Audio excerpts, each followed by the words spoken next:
It's interesting. The more I study human health and the human condition more broadly, just through this broader lens, it's clear that, at least to me, healthcare has a very specific purpose. But there is this entire space that is unfilled at the moment, or it's filled with things that maybe come from ancient practices, ancient wisdom.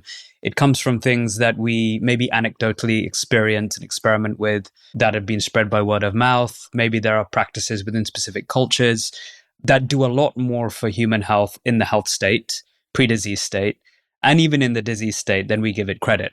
And that's what this is really about, this conversation, and of course the others on the podcast. What are some of the interesting case studies or stories you've seen over the years with people when they've come to you at first, obviously no naming names, but they've come to you at first for a purpose, and maybe you've spoken to them offline just about what they hope to get out of the practice, and how have you seen them evolve over time? I can give my example, but I'm sure there are many more interesting ones you've seen over the years. So these are really my favorite stories because these are people who are coming to me and they want to share very specific medical changes that have happened to them.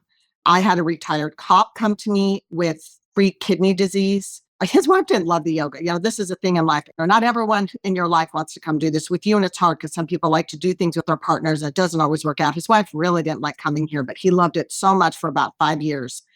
And the yoga completely reversed his kidney disease. And I think there's a video of that somewhere on my website too. And he had blood work. He had the specifics. I used to have a whole report. So that was a very specific one. I had another client who I was always really helping him with his knees. There are genetic factors, right? When I looked at he was incredibly bow-legged and he'd played years of sports. It's not surprising that his knees were destabilizing and had a lot of issues. But every now and then, especially once again, pre-COVID, I would sometimes talk about how the benefits people were getting and how are your knees feeling, such and such a name. And he blurted out to me, he's like, I've actually come off my anti-anxiety and antidepressant medication because of this yoga. So I also try to not get into people's personal business, which by nature I am incredibly nosy, just to be clear, but I've learned probably from my husband not to be so nosy.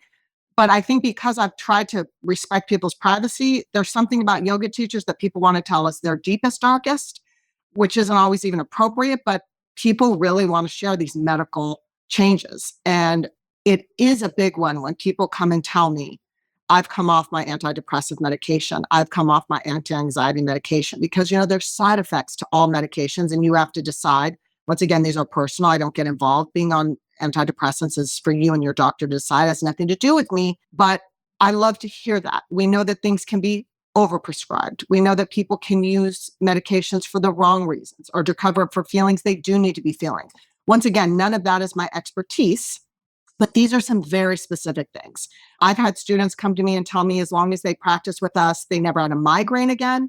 I've also had people that yoga causes migraines, and I have people who, whether they have a migraine or not, I had a student with severe. She would even come and I was like, are we in a fight? She's like, I just learned she was actually coming to class and working through migraines because that's how she'd rather just feel better everywhere else. That's a powerful mind. This was a very intense person because she'd rather feel better everywhere else. So I could go on and on about lots of other things. There's a doctor here. There's an orthopedic in Pasadena, and he's my favorite one when I want to go see one because he did the yoga.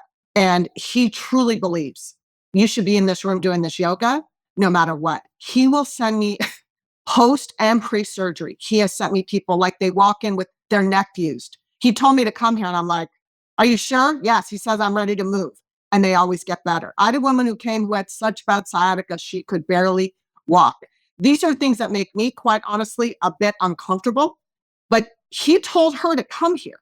And what's crazy is it didn't fix it all the way, but it reduced the inflammation enough that she then was able to have surgery. She was very grateful. Like she had that confidence from him. I wasn't even comfortable. That level of sciatica to me needs rest. So I'd watched this again and again. I've watched people with very serious neck impingements, all of these things who were willing, whether from information from their doctor, ways that I'm teaching them to back off, people have incredible benefit, which is why I have very much left the very rigid and dogmatic teaching of Bikram, which doesn't open up the mind to us. Once again, even with someone like me with zero medical training can say, well, Jason, if your neck hurts when you run, then don't go that far. Find a place where you can stay, where you're breathing, not aggravating. The body will tell you the next day if you did too much. A lot of what we do as teachers is as people go through things, I try to intervene. You know how I helped you with your back, like you're dipping into your low back. Well, let's start with you lifting out of it. Oh, now that's feeling better. Now pay attention how it feels wrong so we can stay out of that. But once some people don't want to listen to me until they're in much worse pain. And then they go, oh, wow, this is great. I'm like, yes, I've said it to you 50 times, but you weren't ready to hear it yet.